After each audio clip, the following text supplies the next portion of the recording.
Miss Universe Thailand ရဲ့ဥက္ကဋ္ဌဖြစ်သူကလာရောက်ရှင်ပြိုင်တဲ့အလှမယ်များအပေါ်မှာရိုင်းရိုင်းဆိုင်ဆိုင်ဆက်ဆံ Miss Universe ပြိုင်ပွဲဆိုတာဟာကမ္ဘာအလှဆုံးအမျိုးသမီးတွေကိုရွေးချယ်တဲ့ခမ်းနားတဲ့ပွဲတော်ကြီးပါ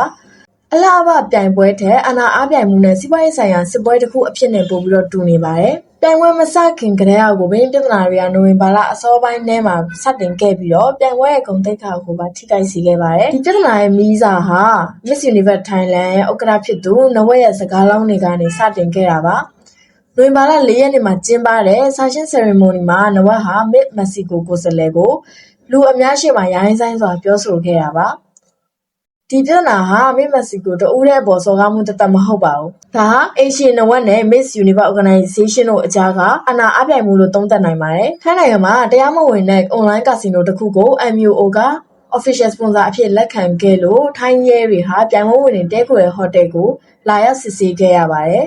။ဒီလောက်ရကထိုင်းအိမ်ရှင်ရဲ့ဂုဏ်သိက္ခာကိုထိခိုက်စေတယ်လို့နဝက်ကပြန်လည်တိုက်ခတ်ခဲ့ပါတယ်။အရင်နှစ်ကမက္ကဆီကိုကအင်ရှင်အဖြစ်လက်ခံကျင်းပခဲ့တဲ့နှစ်မှာ online casino ကိုစပွန်ဆာအဖြစ်လက်ခံခဲ့တာပါမက္ကဆီကိုမြို့မှာတော့ကာစီနိုကိုတရားဝင်အဖြစ်သတ်မှတ်ထားတာပါထိုင်းနိုင်ငံရောက်မှတနဝဲရဲ့သတင်းပေးမှုကြောင့်ရဲတပ်ဖွဲ့ကဝင်ရောက်စစ်ဆေးခဲ့တာပဲဖြစ်ပါတယ်တရားမှုဝင်ပုံတင်စနစ်နဝက်ကသူ့ရဲ့တင်တာ talk show အတွက် top 10ကိုပရိသတ်ဖုန်းနဲ့ရွေးချယ်မယ်လို့ကြေညာခဲ့ရမှာတော့ MUO ကခွင့်ပြုချက်မရှိတဲ့လှုပ်ရှားမှုဆိုပြီးတော့လူသိရှင်ကြားညှင်းဆိုခဲ့ပါတယ်ဒီလိုပြည်တွင်းတဲ့နိုင်ငံတကာအဖွဲ့အစည်းတွေရဲ့အာဏာပြိုင်ဆိုင်မှုတွေကြောင့်ပြိုင်ပွဲဝင်တွေက PR နဲ့ရင်ဆိုင်နေရတာပဲဖြစ်ပါတယ်။ဒါမှမကသေးပါဘူး။နဝဟာမက်ဆီကိုကိုသူ့စပွန်ဆာတစ်ခုရဲ့ဓာတ်ပုံရိုက်ကူးမှုအစီအစဉ်ကိုဖျက်ခဲ့တယ်လို့ဆွဆွဲခဲ့ပြီးတော့ဒီလိုအများရှေ့မှာမေးခွန်းထုတ်နေစဉ်အတွင်းမှာပဲသူမကိုနင်ကငါစကားပြောနေရင်ဖြတ်မပြောနဲ့ငါပြောခိုင်းမှပြောဆိုပြီးလူအများလည်းမှာရိုင်းဆိုင်စွာပြောဆိုခဲ့တယ်လို့သတင်းတွေထပ်ပေါ်လာခဲ့ပါတယ်။ဒီလိုလူအများရှိမှအရှက်ရစီတဲ့ပြောဆိုမှုပေါ်မက္ကဆီကိုဟာခေါင်းငုံမခံခဲ့ပါဘူး။ကျမတို့ခင်ဗျားကိုလေးစားတယ်လို့ပဲခင်ဗျားကလည်းကျမတို့ကိုလေးစားသင့်တယ်လို့ပြန်လည်ပြောဆိုခဲ့ပြီးတော့ခမ်းမထဲကနေချက်ချင်းထွက်ခွာသွားခဲ့ပါတယ်။ဒီနေရာမှာပဲပြည်သားတွေကအမြင့်ဆုံးကိုရောက်သွားပါတယ်။လက်ရှိ Miss Universe 2024ဖြစ်သူVictoria အပါအဝင် Miss Canada, Miss Spain, Miss Palestine စတဲ့ပြိုင်ပွဲဝင်10ဦးကျော်ဟာ Miss Mexico နဲ့အတူတသားတည်းရှိကြောင်းပြသတဲ့အနေနဲ့တညီတညွတ်ထဲထွက်ခွာသွားခဲ့ကြပါတယ်။နော်ကလည်းအလှမယ်ထွက်သွားတော့ကိုမြင်တော့ security တွေခေါ်ပြီးတော့အတင်းအကျပ်တကားပိတ်ကထိုင်ခိုင်းခဲ့ပါတယ်။ထိုအချိန်မှသာကျန်တဲ့အလှမယ်တွေက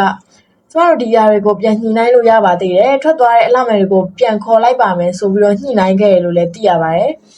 ဒီလောက်ရဟာ Miss Universe သမိုင်းမှာတော့တော်တော်ကိုအယုတ်ဆိုးအကျဉ်းတန်တဲ့လောက်ရတစ်ခုလို့လည်းပြောရလောက်ပါအခုပြိုင်ပွဲကိုဆက်လက်ထိန်းချုပ်နိုင်မှုအတွက်ကို MUO ဟာထိပ်တန်းအဖွဲ့တွေပါဝင်တဲ့အထူးကိုယ်စားလှယ်အဖွဲ့ကိုအခုပြိုင်ပွဲကိုဆက်လက်ထိန်းချုပ်နိုင်မှုအတွက်ကို MUO ဟာထိပ်တန်းအဖွဲ့တွေပါဝင်တဲ့အထူးကိုယ်စားလှယ်အဖွဲ့ကိုထိုင်းနိုင်ငံကိုဆင်းလွှတ်လိုက်ပြီလို့လည်းကြေညာထားပါတယ်နဝက်ကလည်းနောက်ပိုင်းမှာ Miss Mexico ကိုလူသိရှင်ကြားတောင်းပန်ခဲ့ပေမဲ့ပရိသတ်တွေနဲ့ပြိုင်ပွဲဝင်နေကြမှာမကျေနပ်ချက်တွေကတော့ရှိနေသေးပါပဲ Miss Universe 2025ရဲ့နောက်ဆုံးအဆင့်ပွဲစဉ်ဟာအပေါ်မှာအလှမယ်ရွေးပွဲပဲဖြစ်လာမလားမဖြစ်လာဘူးလားဆိုတာကိုတော့နိုဝင်ဘာလ21ရက်နေ့မှာစောင့်ကြည့်ရတော့မှာပဲဖြစ်ပါတယ်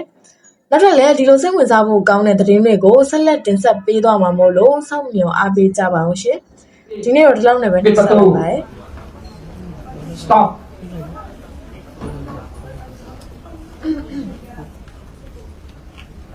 Sit down. If anyone want continue the contest.